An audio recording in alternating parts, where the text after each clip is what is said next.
How to fix Wi-Fi connected but no internet in Windows 11. First, open Start menu, then search Control Panel and open it. Now go to Network and Internet. Open Network and Sharing Center. Click Change Adapter Settings. Right-click your Wi-Fi.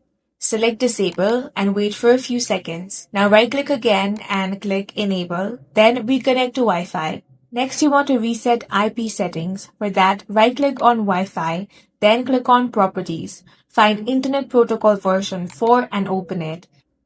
Set both options to obtain IP address automatically and obtain DNS automatically. Then click OK. Next, you want to reinstall network driver. Open Device Manager, expand Network Adapters, right-click your Wi-Fi adapter, click Uninstall Device and restart your PC.